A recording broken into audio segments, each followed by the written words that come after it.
Hello, and welcome to the Empowerography Podcast. This is a platform created for women's voices to be heard and a place to share their stories, journeys, and successes with the world for the purpose of helping other women who might be on similar journeys. We are empowering women one episode at a time. I'm your host, Brad Walsh, so kick back, grab one of your favorite beverages, and enjoy the stories.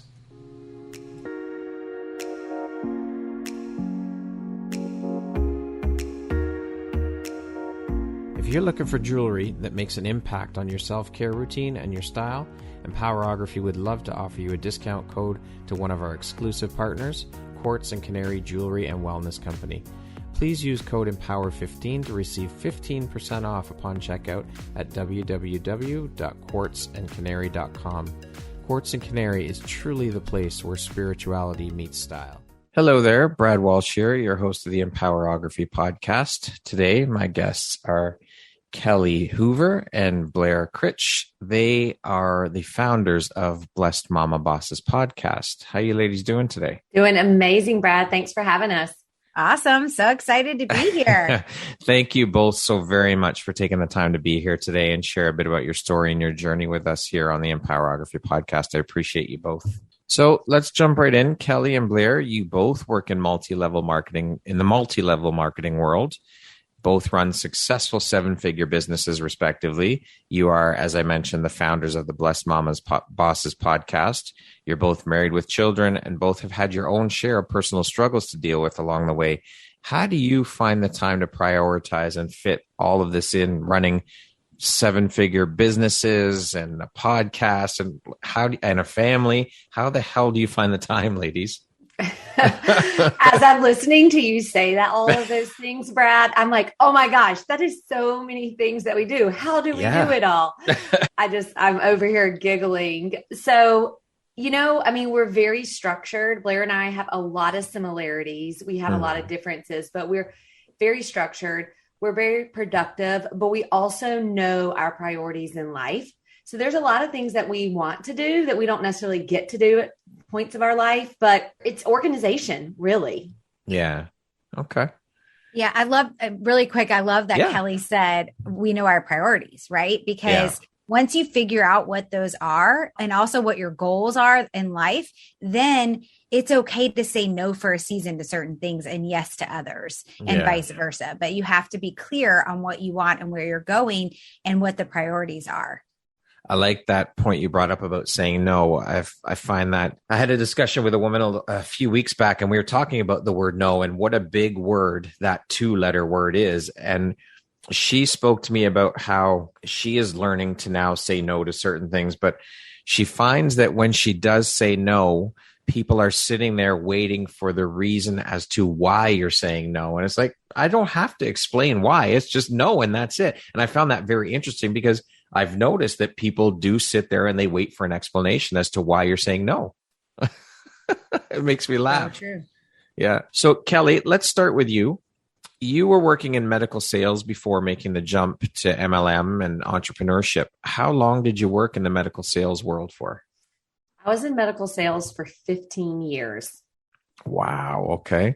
And how did you get started in that world? It was something that I really wanted to do. After finishing college, I went into logistics, transportation sales. Okay. And I had a really good friend of mine that was in the medical sales. But back then it was like all about who you know, right? It was like getting a foot in the door.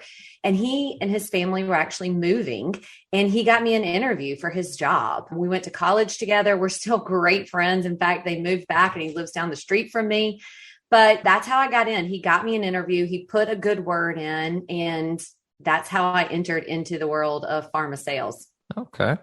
Now, I read that you kind of stumbled onto or into the MLM world as a result of a very personal struggle, health matter, and recovery from that. Can you talk to us a bit about your personal struggle and your health matters? Yeah, absolutely. So I had a very rare brain tumor. And really, once I was in the medical world, I had been with the company for a very long time, and I was in the process of launching products. So I say that because I had a lot of stress on me. I worked 50, 60 hours a week. Wow. My husband traveled 4 or 5 nights a week. And I had 2 very small kids, one that wasn't even in school yet. Right. I was very stressed. So I kind of put my health on the back burner. I mean, I was doing things a lot, but I began having these headaches and I was a runner. I mean, all of that, I was training for half marathons at that point in my life. And the girls pointed out to me and said, hey, you're complaining a lot. And I'm not a natural complainer. And I was like, I am. And long story short, it took about 9 months of misdiagnosing. I got diagnosed being depressed. I got diagnosed with just having migraines. Even after collapsing and being rushed to the hospital in an ambulance, they still told me I had a cyst and not a tumor. And it really, truly took me getting on to Facebook. I was on disability for about 3 weeks because the pain was so bad, and getting onto Facebook and finding a support group and uncovering that there's a lot of misdiagnosis for the specific brain tumor. So long story short, I ended up finding my way to the surgeon. I had surgery 6 years ago now. And during that time of recovery, I had to spend an entire month with my eyes pretty much closed for 23 hours a day. Holy shit. Yes. I could not read. I could not, watch TV. I listened to books on tape. And Brad, I don't know if you remember back in the day with 50 Shades of Grey. Yes. Okay. So that was the Audible book. I have to throw this in here because when people would walk in my room during recovery and they would hear the Audible being read, 50 Shades of Grey, it provided some great comedy. I'm sure it did. But during that recovery process, and I was going back, I was probably about 8 or 10 weeks after surgery. I reconnected with a friend of mine from Pharma World who had left pharma and was doing network marketing. And I was like, she's crazy. Why would she ever leave such a good paying gig? Yeah. And I ended up experiencing her product, and her product changed my life. Her product gave me my life back. Her product really, it's my product now, but it truly changed my world. And I was terrified, Brad, to go back to that life that I once knew, working in pharma. And so I did. I went back, but I just kept watching her have this time freedom. I kept watching her live her life, not the way that I knew it. And I didn't really know at that point, the reality of what could be. I thought, hey, this is great for her, but that's not meant for me. But it was meant for me. It just meant learning something new. It meant believing in myself, surrounding myself with the right people, and my husband's support. Yeah. He's the one who really pushed me and said, you know what? If you actually apply your business skills to network marketing, you could really make a go at this. And what if you could be around your kids more? I mean, we had a full-time nanny at that point. Right. And so I did. That's how I sort of took from the medical space, using the brain tumor. And I hate to say it, you hear people so many times say this, that you have a really bad situation in your life, and a lot of people will let it define them. Yes. But I really chose the other path. And I chose the path to go down, to not let it define me, to let it fuel me. And it not be the reason why I can't, but the reason why I have to. Right. And the reason why I have to show up to be able to prove to others that, yes, you can do it. It doesn't matter if it's a brain tumor. It doesn't matter if it's, your kid acting out, whatever it is, you can do what you want when you put your mind to it. So having a brain tumor was honestly the biggest blessing in my life. And that sounds crazy to people, but it set my priorities in a different place. Looking back on it now, I can say, I wouldn't have been able to say that the first year or two, but I can say that 6 years later.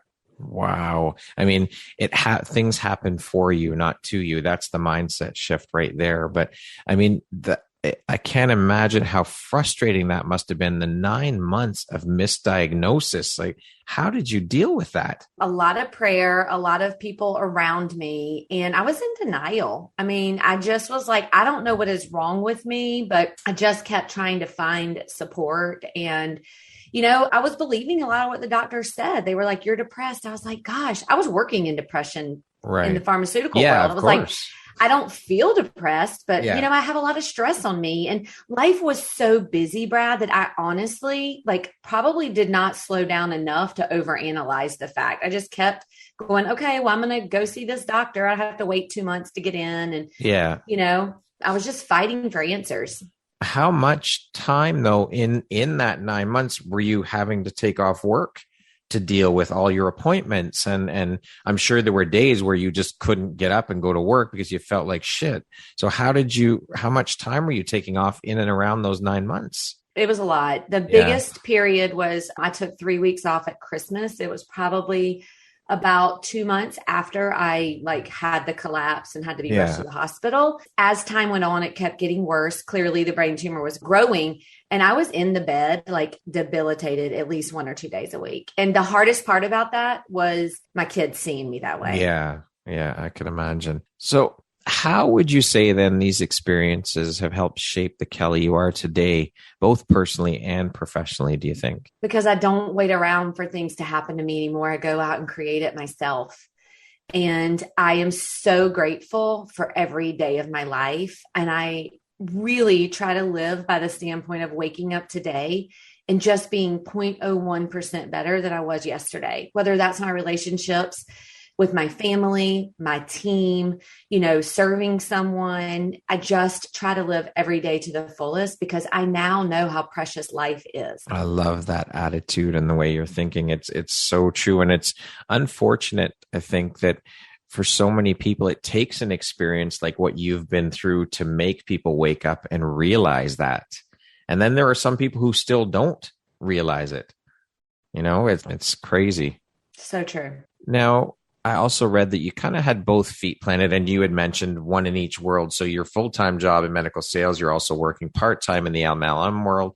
What was the pivotal or light bulb moment for you to make you fully jump in 100% into entrepreneurship? It was time. Yeah. I never had the opportunity to see my children get off the school bus. I had to plan out in January all the vacation days and what day I was going to use where. I missed field trips. When a child woke up sick, my husband and I were like rock, paper, scissors. Who has the least important day at work today? Wow. We both had careers. Yeah. And since he traveled a lot of it fell on me. Yeah. And I did have help with the nanny, but the light bulb moment was, having my friend Blair believe in me, having my husband believe in me, knowing that I didn't know how to do it, but I was coachable and I knew that I wanted more time. I wanted to be the mom that was at the bus stop. I wanted to watch my kids grow up. I wanted to have these experiences. And that's really what drove me. Time, the most valuable commodity in the world, and you can never get it back once it's gone. So how was that transition then for you out of that world, out of the corporate world into MLM? It was hard. Not gonna lie. I went from being probably the two biggest things that hard probably isn't the right word, but it was a challenge I had not faced yet. Right. The very first thing was what people thought about me. I live in a super small town. I am, have education. I have a graduate school. I had a good paying career. Yeah. And then all of a sudden I left that to do network marketing and on social media. I mean, people looked at me cross-eyed. They were just waiting on me to fail. Like I was, who do I think I am? Yeah. That was a big struggle because I had to put blockers on and just not see them because they would have mentally and emotionally taken me down to know the whispers that were happening in the grocery store. And as I walked by, the second thing was time. And this is something that I analyzed as it was happening.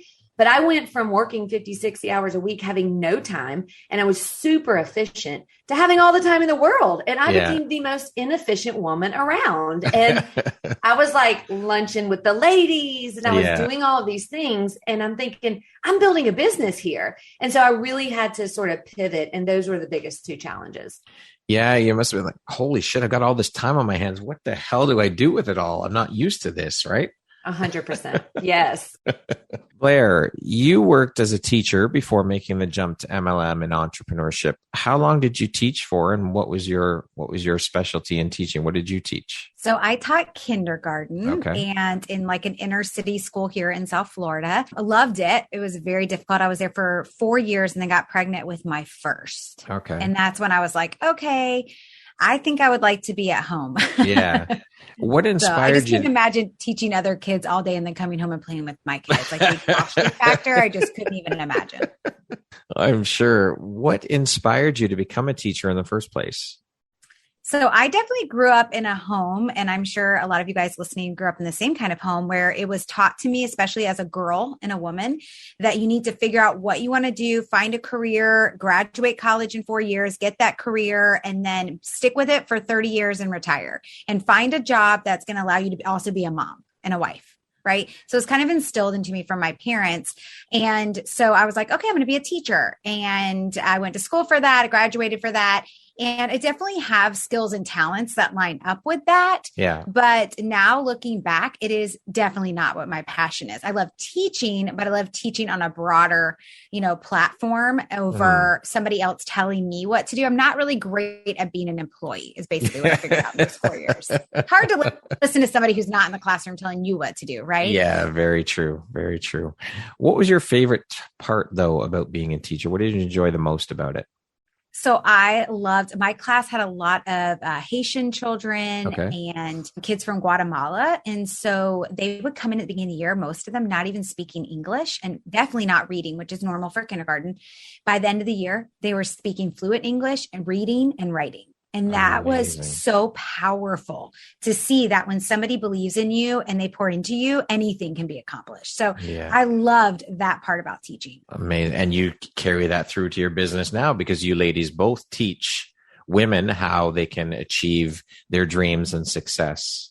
It's just teaching on a different level, which is, again, you still get to see those light bulb moments and you get to see the excitement and the eagerness to learn, and all as a result of what you ladies are both teaching these women. So you've carried that through. I think it's amazing. Absolutely. Now, it's one of our favorite things for sure. Blair, you too have had your share of personal struggles along the way. Were some of these the catalyst for you making the jump from your teaching career to entrepreneurship? And do you mind talking to us a bit about your personal struggles along the way? Yeah, absolutely. I mean, it was 100% the kick in the butt push that got me into entrepreneurship for sure, because during those 5 years that I was home with my 2 boys, we ended up having to file bankruptcy. My husband's business was wrapped up in the mortgage industry. We had 10 homes that we were renting out at the time. Wow. So imagine this, listeners, if you're going through a hard time right now with COVID, I get it. We had invested 20% cash down on all 10 of those homes, had them all rented out. Then we had multiple hurricanes here in Florida, insurance rose, the mortgage and real estate industry crashed, and we basically had to file bankruptcy on both of our businesses and start over. And during that time, I also found out that my husband was addicted to oxycodone. Oh my gosh. It was a lot. And I had a 2-year-old and a 5-year-old at the time. And it was a lot. And I'm not going to lie. It was one of those moments where I was like, wait a minute. I don't even know if my husband's going to get sober. I don't know what his decision is going to be for his life. I'm going to provide him the help. But if he doesn't make the choice to get help, I have to leave, and I have to leave with 2 kids. And what am I going to do financially? Because I don't have a job. And that was the spring. And, I couldn't get a teaching job till the fall. And I did have one lined up. Thank goodness I got one right away. But I happened to see this online jewelry party. I'd never been successful in this industry before with MLM, network marketing. And I had dabbled in it before with certain things and thought, I'm just not the right person for that. I'm not a salesperson. But I saw this jewelry. I thought it was beautiful. And I had a party just to see what would happen. And I had a bunch of people say, yeah, let's do it. I want to have a party. And within 2 months, I was making more than I ever did teaching. And so my husband started to do better. He was getting himself healthy. And he said, why don't you give it a year and see what it can do? And within a year, I made my very first year with that. I made just under $100,000. Holy cow. I would have never made that teaching. So that was my first taste of this industry. And then I was with that company for almost 5 years, transitioned to a health and wellness company because it lined up more with my heart and passion. Okay. And I've been with them now for 7 years. But the freedom, the flexibility to be able to be there for my kids during that hard time and to know that I had cash in my own bank when I wasn't really sure what was going to happen next, that's a huge catalyst, not only for me then, but still for me now. Like when I think about who I want to help in this industry or who I want to help in Blessed Mama Bosses, it's the women who need choices. Like I love being able to provide choices for women. And listen, we're all going to go through something, right? Like Yes. I just went through cancer again this last year. Jeez. Like, there are bumps along the journey, but I love what you said to Kellie about things happen for you, not to you. And boy, are they gifts. They really are. Absolutely. Well, both of you, your mindset, your attitude, and it is so incredible that you both have that mindset and attitude with what you've been through and are able to push and carry on. And because, like I said to Kellie, a lot of people would just curl up and give up. So the fact that you ladies both have that incredible drive and push yourselves to keep going and that attitude, like I said, things happen for you, not to you. And you realize that, and it just fuels your passion and your fire to keep going and do what you need to do to make shit happen. I love it. I think it's incredible. Both of you ladies, I admire you both. You're an incredible inspiration, the two of you. It's amazing. So kind. Thank you. How have these experiences helped shape you, both personally and professionally, Blair? Well, I mean, that's a great question. I think that obviously when I was kind of shoved into the first network marketing business with the jewelry, it really forced me to learn how to be on my own, how to be an entrepreneur, how to be a business owner. And those were skills that I had never learned. But there's so many opportunities to learn it, right? And so I went out and I started to invest in myself. I started to learn. I watched as many Brian Tracy videos as I could on YouTube. I found Danny Johnson and fell in love with her. I just really poured into myself to learn and to grow. And then that provided me kind of what I feel like were the stepping blocks for the success that I've had with my current business and with Blessed Mama Bosses, because that was the beginning of my forever learning, right? I think that a lot of times we go to college and then after college, we're done. We don't ever pick up a book unless it's a fiction book again. And I kind of relearned that I needed to continue to grow and learn and to become better. So that's one. And then that has literally been, I believe, what helped me through all the different trials that I've been through since. So, when you have a spouse that's going through addiction, it's not just he got better and now he's okay. It's a forever thing. And so you're always balancing that on top of the fact that I got cancer this last year.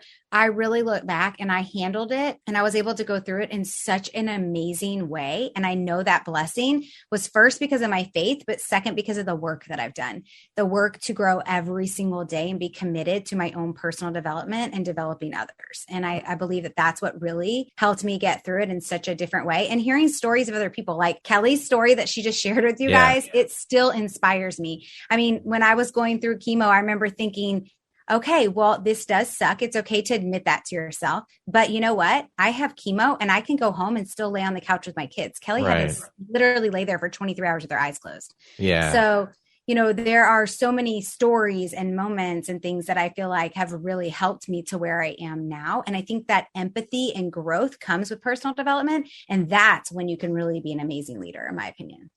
And I think it's great that you two have each other to lean on as well and support each other, because you both have been through cancer and dealt with cancer. So you have each other to kind of bounce things off of, and you can empathize with each other because you know exactly what each of you have been through and dealt with going through and dealing with this terrible disease. So I think that's amazing that you have that support system in each other as well. What drives or motivates and inspires you to keep going and to keep pushing and excelling at all that you do, Blair? Well, that is such a great question. Honestly, it is my faith. I believe God put me here for a specific reason. Yeah. And I really believe every single thing that happens every single day is purposeful. And so my drive comes from that I want to use my gifts and talents to the fullest. And second, I have big dreams for my family. Like I really do. My husband and I were just talking about it this weekend, and it brings tears to my eyes. Just think about it. Like we talked about, what does it look like in 30 years? Yeah. What does it look like in 15 years? What does it look like in 5 years? What does it look like in 2 years?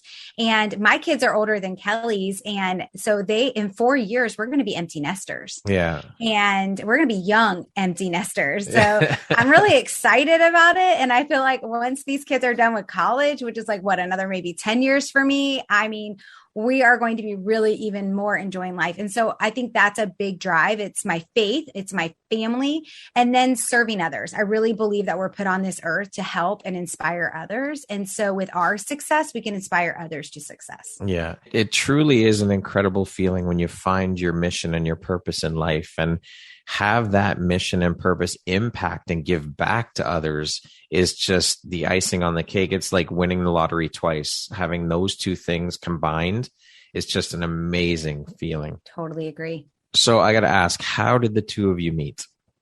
Oh, so you know what? It is such a total, again, it's like a total God thing. So Kellie was on my team for our network marketing business. And like she shared earlier, it was a friend of hers that she knew through pharma that she joined. That person was already on my team. And so Kellie and I started connecting through trainings and things like that I was hosting for the team. Kellie is the personality that will reach out and ask questions. And so she was asking me questions and telling me her goals. And I just really felt a connection with her right away. And, you know, this is one of the things I know that people will have negative things to say about MLM, but one of the biggest blessings for me, besides the financial and time freedom, has been the friendships. I mean, I would have never met Kellie. She lives in a completely different state than me. Right. And yet I immediately felt this connection with her. Like, we are supposed to be friends. And I just had so much fun with her at any event that we had. And when she said to me, I think I want to do this full time, I went all in on her and like came and, you know, to her hometown. We did some meetings together and I realized like, girl, we are so the same. And I love spending time with you. Like, I just want to be your friend. And so that was like a huge blessing. And that's really where our friendship started. It was really just because we were in the same business together. I love it. Yeah. And I have to add that during that time, you know, she believed in me. And during that transition where I wasn't really believing in myself, it was something I needed. And I didn't know I needed that. She didn't even realize she was probably providing that. Yeah. But she gave me that guidance. And I respected her so much. Yeah. And we did have fun together, you know, and it was one of those friendships that over the years, she's made me a better person. She's made me a better mom. She's stretched me, you know, and put me in my place when I needed to be there. And that's something you need in a friend. You don't often get that in a lot of friendships. You know, she definitely holds me accountable, and I value that so much. And I'm sure you do the same for her. You're right. That's an incredibly important thing in a friendship, is having that accountability partner and that friend you can lean on and talk to and get advice from. And those friendships are far and few between. So it's great when you find them and hold on to them for life. I mean, they're very, very far and few between. So, well, and Brad, it's a difference too with professional friends, right? Yeah. Like I have my local friends that I've met through church or my kids or school, and they're awesome. But they're not going to hold me accountable. They're not going to push me to the next level in my business. But when you find other people in the same space as you, it doesn't even have to be the same business. It could just be the same space. Yep. Those are the people that, gosh, I don't know. Like, it's such an amazing connection, because you can do that for each other, where, you know, maybe your friends that you're surrounded by locally or that you grew up with, they don't have that same connection with you. That's right. For sure. 100%. Now, as stated previously, the two of you both run very successful 7-figure businesses, which I think is incredible and a huge testament as to who you both are as women and entrepreneurs. Now, I read during the pandemic that women were the hardest hit and affected by the pandemic, both financially and in terms of job loss. This will be a two-part question. First of all, why do you think that women were the ones that were hardest hit and most affected? Oh, that's easy. You want me to answer that, Kellie? Okay. I just kind of did. Sorry. I just kind of took over. So I think the number one reason women were affected more during this pandemic is there's a couple of components. One is we are social creatures. Right. Women need each other. They need to have community.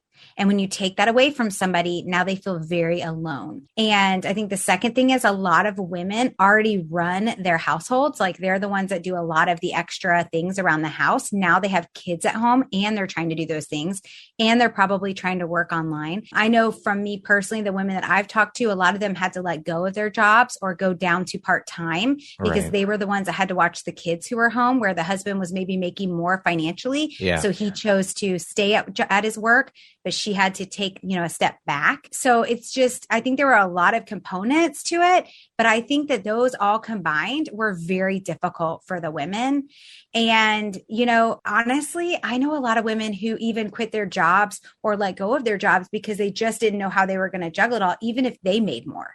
Right. It's like somehow the roles and expectations. And then, a lot of times women out there, be honest with yourself, our idol in life is being able to hold it all together. Yeah. And so we're not willing to show people the vulnerability, the hardships, the hard times that we need help, because we're trying to be this like superwoman and super mom and super wife and all these things. And the reality is during the epidemic, that was very hard to do. We were scared, we were frightened, we were frustrated, we were stressed out. We were trying to, take care of everything. And so that's what I personally saw from the women that we're surrounded with in our business, Bless Mama Bosses, and online. Yeah.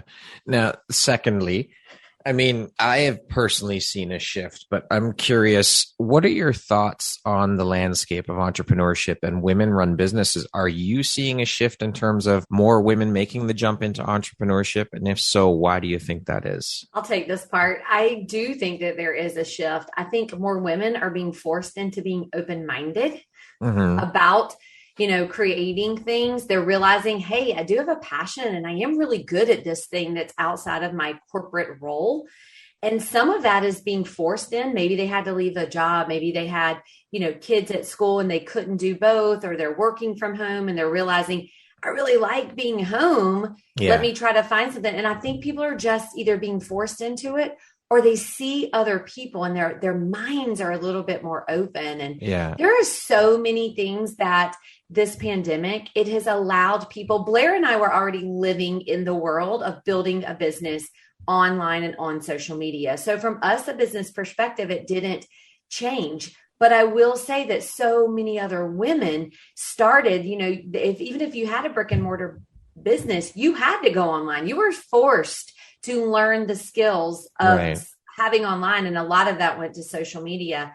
And I wholeheartedly believe that people get a taste of that and they're like, I want more. And it just opens the eyes up. Do you think that women are also, I come from corporate background and I saw a lot of women not being treated fairly in that world. And then Kellie, you come from a corporate background. Blair, you were teaching, where women, I think, are now getting to the point where they're fed up with the bullshit and not being promoted or not being given equal status compared to their male counterparts. And I think that they're just getting fed up and saying, you know what? Screw this. I'm leaving and I'm becoming my own CEO. I'm tired of this crap. It's not going to change. What do you think about that? I agree completely. Yeah. There is a lot of things that women have to put up with that men never experience. Right. And not just in a pay scale, but on so many other avenues, the way that they're spoken to, the way that they're looked at, there's very specific things. And, the reality is if you're going to be putting time in to, being away from your kids and working and being away from your family and doing things, why not do it for yourself? Why not pour into yourself? And I do really believe that women are making that shift from that. And it is a lot unfair. I've definitely had a lot of that happen in my corporate America world. Yeah. Women do have to put up with and face a lot of adversity in that world, and having to deal with that, it's got to be exhausting. And just, honestly, I can't even imagine how terrible that feels. And so, I guess women are just getting tired of it and saying, you know what, I've had enough. It's time to go out on my own. And I'm seeing a lot more women get into the entrepreneurial game. And I think it's amazing. We need more of it. We need more women that are that are going to become the CEOs of their life and build their businesses like you two women have. And again, I'm completely inspired by the two of you and what you've both managed to do and accomplish and overcome. I think you both are a testament to the fact that it can be done. Well, I also would love to add, Brad, that I do believe that there is so much incredible support in the entrepreneurial space for women. It's like all are welcomed. Your background doesn't matter. Your schooling doesn't matter. What you look like doesn't matter. What kind of house you live in, what kind of car you drive. Like none of that matters. Yeah. There's so much support. You can find, it doesn't matter your personality. You will find a tribe of women that will love you and support you and lift you up. It exists for everyone out there. It's not always the same group for different people, but it does exist. And you can build those genuine, authentic relationships that grow you as a human that you just don't find in corporate America. I very much remember I was good friends with a lot of people I worked with, but you're always guarded. You're always like, okay, well, what happens if I say this to them and this gets back to this person? And, when you work for yourself in your entrepreneurial life, like those relationships are just different, and it's incredibly inspiring. Yeah, for sure. How long have each of you now been working in network marketing? So I've been in this space for 12 years now. Okay. I'm getting ready to celebrate 6 years. Amazing. Congratulations to you both. Thank you. What would you say for each of you is the most exciting part about working in network marketing? Well, I think honestly, the most exciting part is, like I was sharing before, is the relationships that you develop. I mean, they're relationships that people, friendships, they become your family that you would have never met if it wasn't for this. And then hopefully I'm not taking yours also, Kelly, but the other one is the freedom. I mean, I just never even knew that there was a life out there where you could make your own choices, where you could choose when to work, how to work, where to work, who to work with, who you wanted to connect with and who you didn't. I didn't even know that was a possibility in life because I didn't grow up in a home with either parent supporting entrepreneurship or understanding entrepreneurship. So I think that is an amazing blessing from this industry too. Okay. Kelly? Completely agree with the freedom, but I also have to say, seeing another woman uncover and overcome their fears. They don't think they can do something. They do it. You may have a hand in helping guide them through it. And they're so proud of themselves, that confidence and just seeing women transform. Oh, it lights me up every single time. It is part of why I wake up and do this business every day. I love it. What tool or tools do you use that makes the business simple and duplicatable? Well, that is a great question. So one of our favorite tools, I would say, is Trello. Both Kelly and I both use it. We do lots of training on Trello inside of our Inner Circle membership group that we provide for Blessed Mama Bosses. That's one of our favorite ways to stay organized. We actually have a freebie that we give out called Mastering Your Time. And that's a worksheet that Kelly and I have created that we use to really time block and plan out our calendars ahead of time. And then I also think vision boards, as crazy as that sounds, by creating your vision board, you see where you want to go. And then it's much easier to take that and create your goals. And what do I need to do? And what do I need to get rid of in order to achieve those? So we have lots. I mean, we have tons because Kelly and I are both really into being organized in systems and strategies. So we literally have a whole course that takes people through starting their business to like having a team of thousands and all the different systems and strategies that we've created that are simple and easy to use. Like that's one thing about Kelly and I. We are not like major ClickFunnels people and this and that. We are very about simplicity because most people that want to build a business like we have, whether it is through an Etsy company or a network marketing company, most people want to do it without having to spend 10 hours a day on their business. Right. So we really have a lot of different systems and strategies that we have set up and put in place to make it so that you can maximize those short time blocks that you have for your business.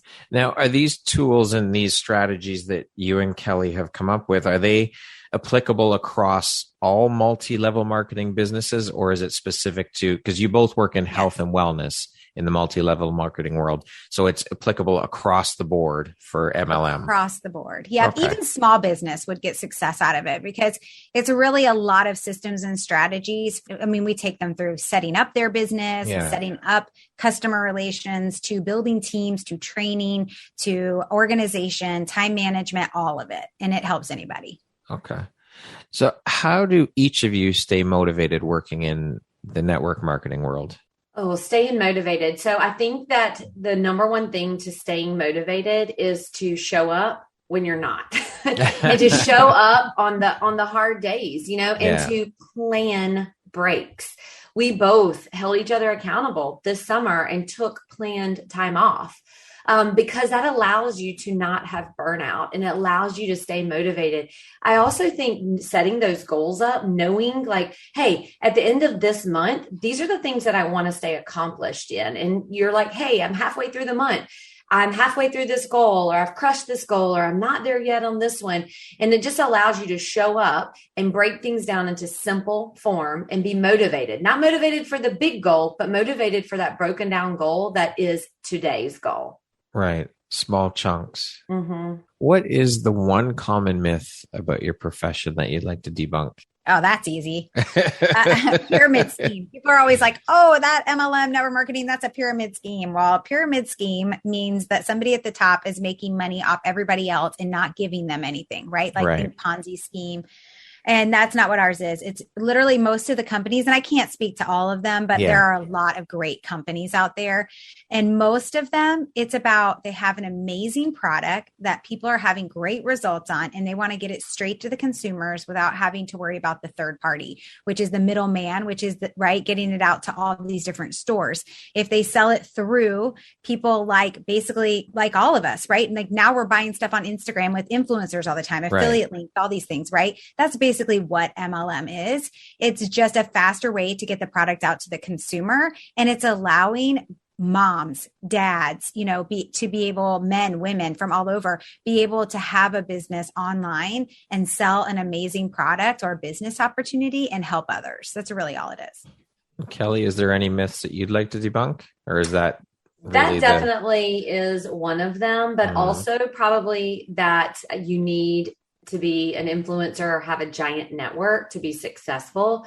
A lot of times people think that you need that, and you don't, because you can create and develop relationships online starting, from not having a network. So that is definitely something that is out there that just isn't true. Okay.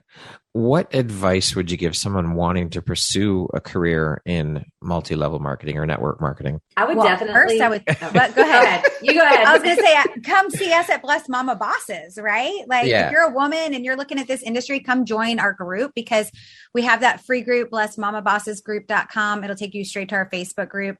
And we would love to help you get started. But really the very first best advice, and we share this, I can't remember what podcast episode, but we talk about how to pick the right network marketing business for you, is making sure you pick a company that you align with. Like you really do see value in the products, not the business plan, the products first. So make sure you're in love with the products, then check out the reward/compensation plan and make sure it makes sense. You don't want to have a company where it's really hard to line things up. Like if this person doesn't do this, then I can't make my money. Be careful about that in the industry as well. And then the third thing is start investing in yourself. Where do you need to start to become better? So like I said, when I started with the jewelry business, I told myself I wasn't good at sales.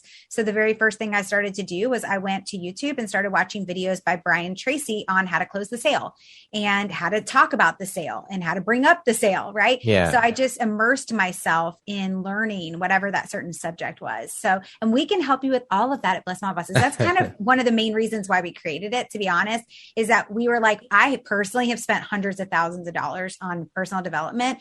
Kellie has as well, plus what she learned in pharma, which they do amazing coaching and training there. We took everything that we've learned and put it into one place for you. So you don't have to go looking for the Brian Tracy video, this video, that video. We've got everything, there to help you and guide you, especially through our podcast and our courses. But that's what I would say. I don't know, Kellie, would you say anything different? A few different things that I would definitely encourage people to look at. The products, making sure it's like a consumable product that somebody purchases on a regular basis. It actually will create long-term residual income for you. And that is where you're, creating the connection, helping someone, but that it's something that they purchase and they consume. So it just is a long-term residual plan. And then making sure you're partnered with the right person.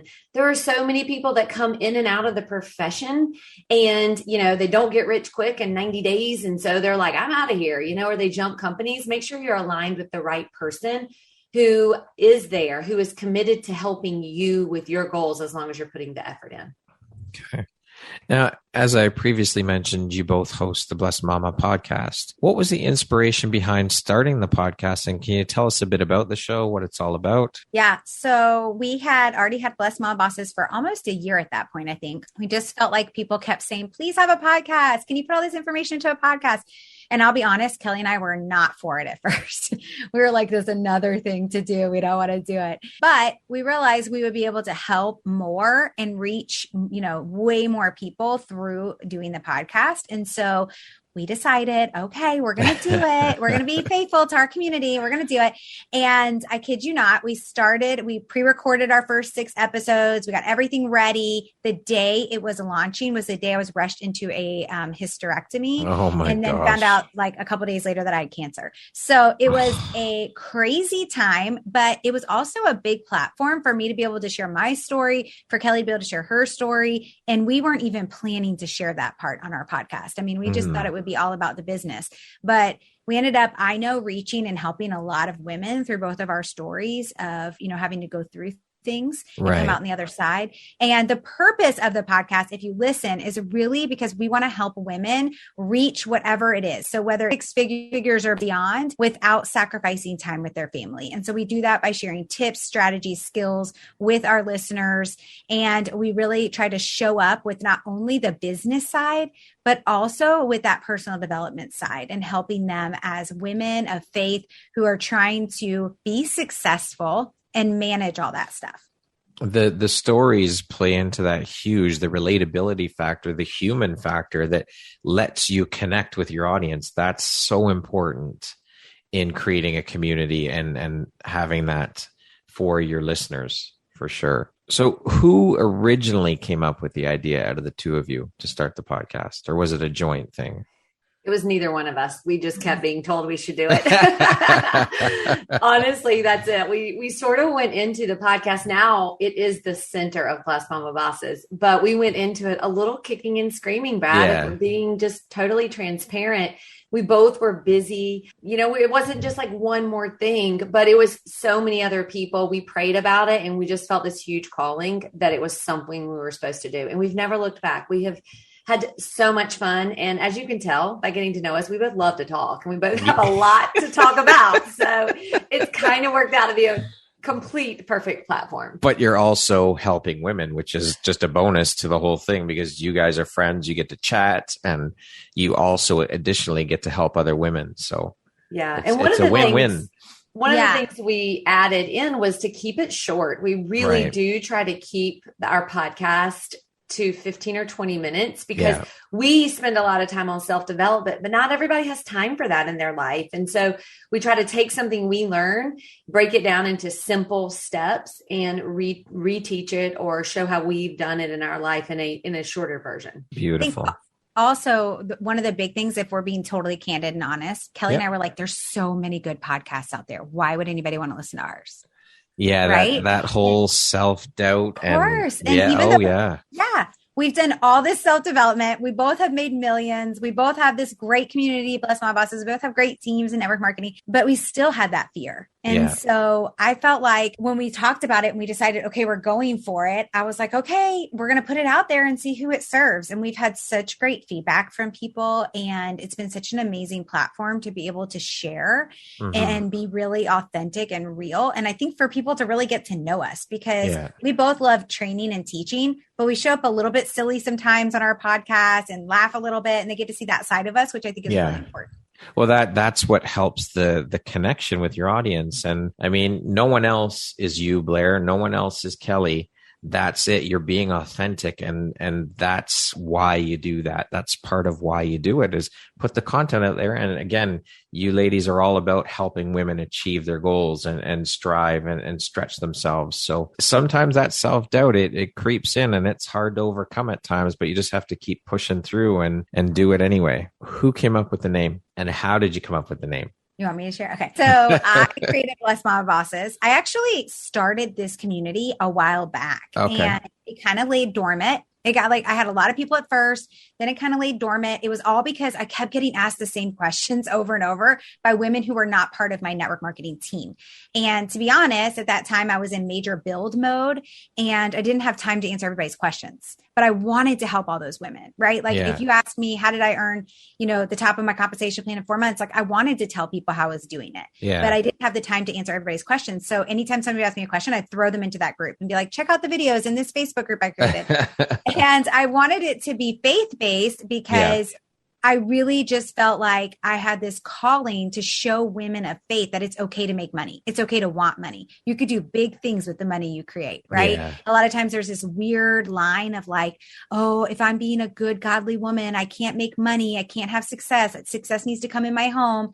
I call BS on that. And so does the Bible. But anyways, and so that was where that came from. It lay dormant until Kellie and I were talking. She was telling me about all these people in her community that were asking her to speak or to help or to show them how she had been doing the things that she had been doing.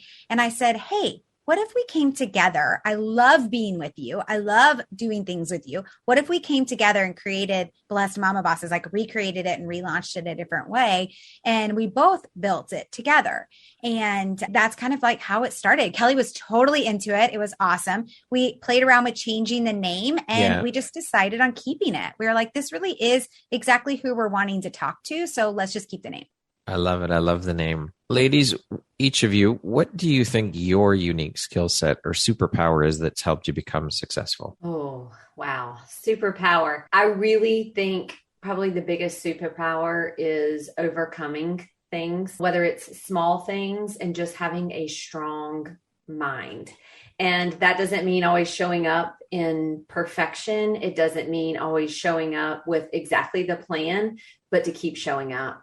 And I think that is a skill set that anyone can learn, but just to keep showing up for your life and for your goals. Blair? Well, I also have to say Kellie's superpower is social media. She's really good at it. She's learned it. She's good at it. Like I ask her for advice all the time. So my superpower, I think, is encouragement. Honestly, in being very mastering my time, which has actually been a new struggle for me since cancer, because after chemo, like I'm just now, 5 months later, starting to get back my mental clarity, my motivation, those things. But prior to that, I was like the time blocking, time management queen. And I'm getting back there again. So that's one of my superpowers.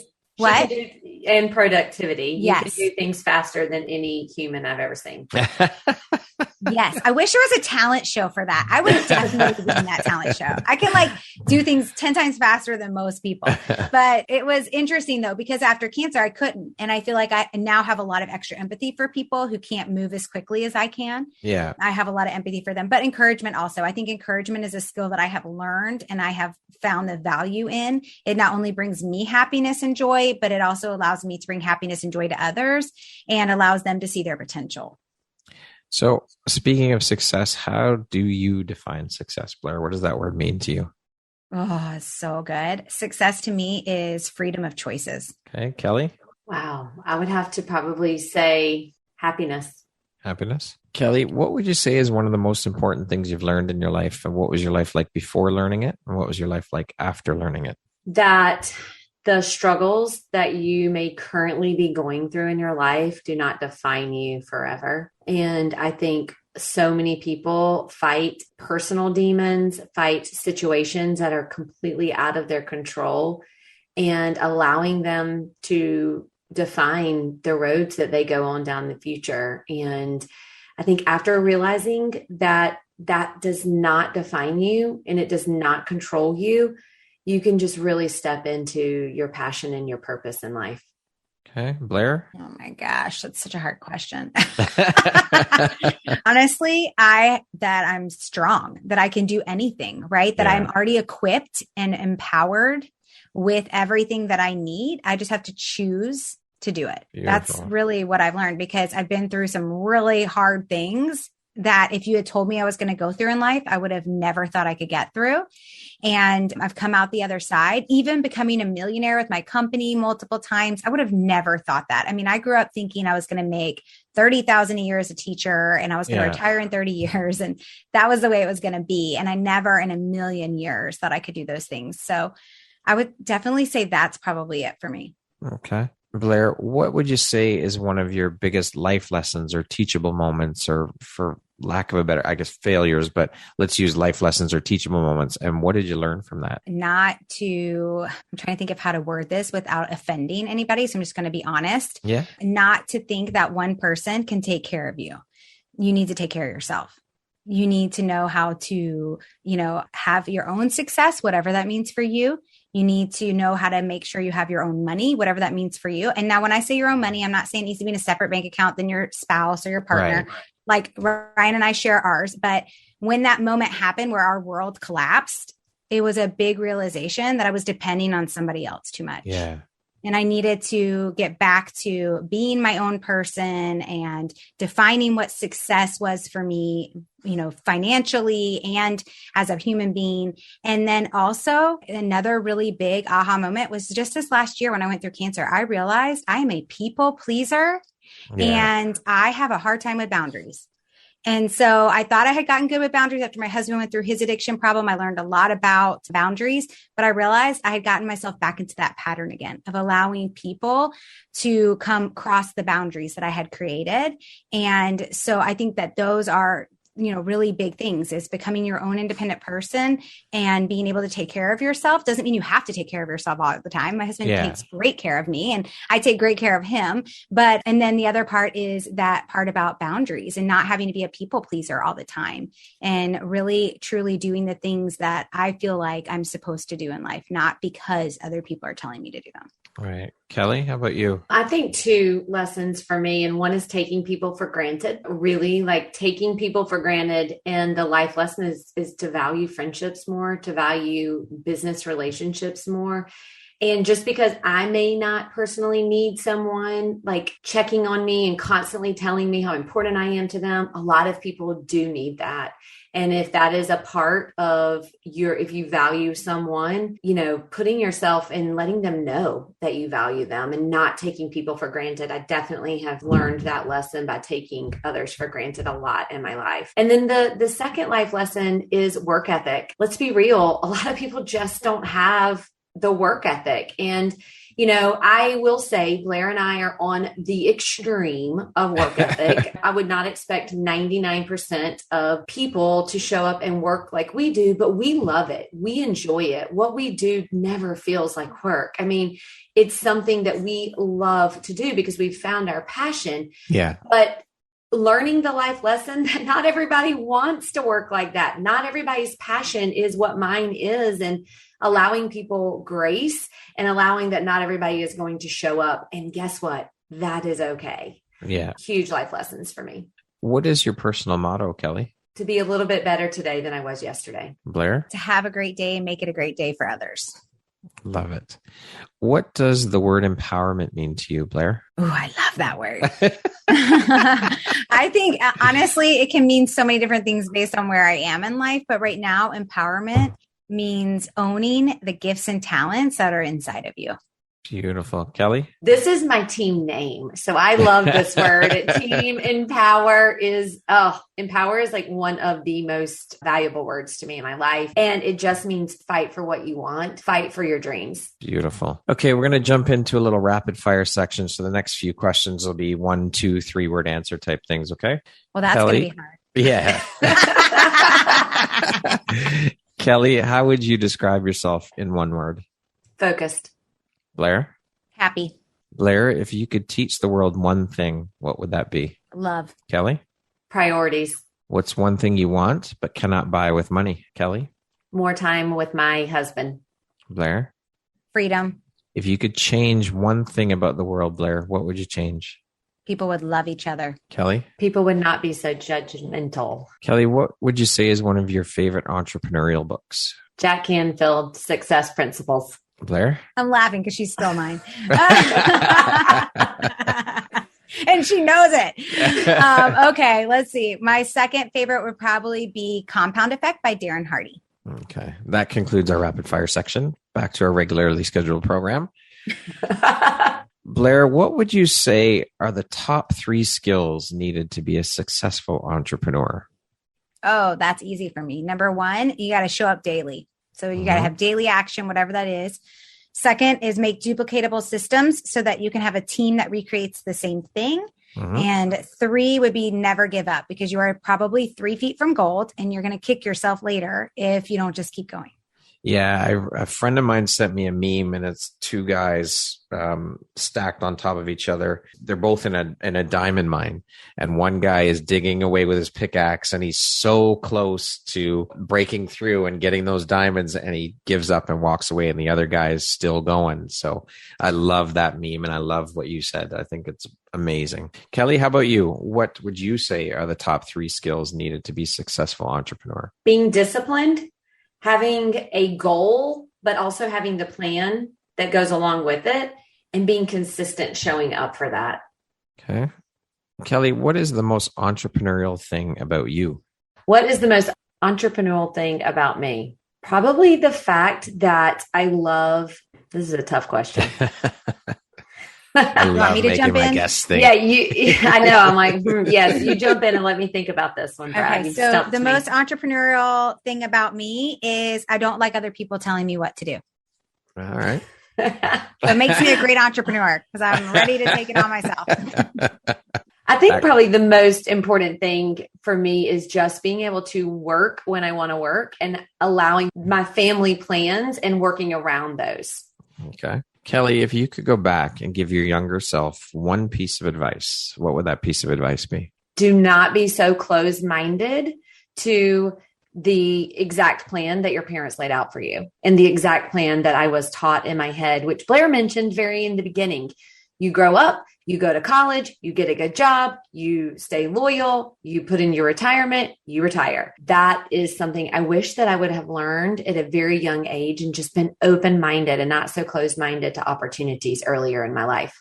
Societal expectations that our parents push onto us, right? Yes. Blair, how about you? Mine is very similar to that. I would say being open-minded, but also starting with passive income opportunities younger. Like I didn't understand that. And so now in my, mid 40s, we're just starting to invest in properties, invest in passive income businesses, right? So I wish I had started doing that much younger. But again, I didn't know. So if you're listening to this and you don't know, go read Rich Dad, Poor Dad. That was the best book I probably ever invested in for that. Blair, if you were to deliver your last 30-second speech to the world, what would that last 30 seconds sound like? It'd probably be, you know what? There's going to be storms that you're going through or that are coming or that you're coming out of. And you are as strong as you believe you are. And you can either choose to take those and help others and help yourself, or you can choose to sit alone in the dark. So it's your choice. Make that decision and move forward, because you are so much more than your circumstance. Beautifully said. I love it.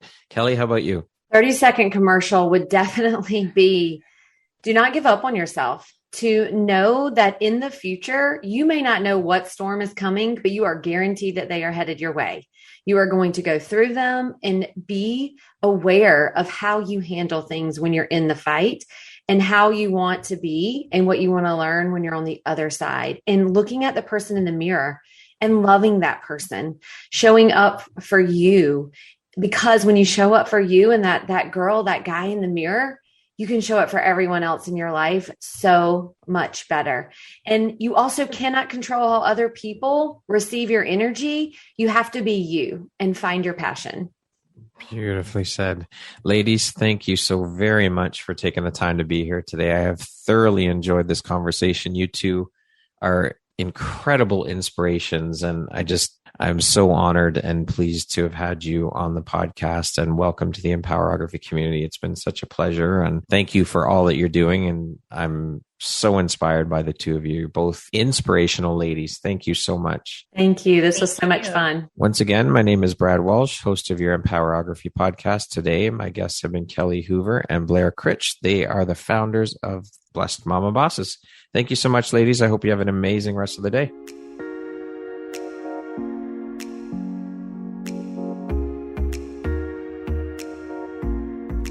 Thank you very much for listening to this podcast.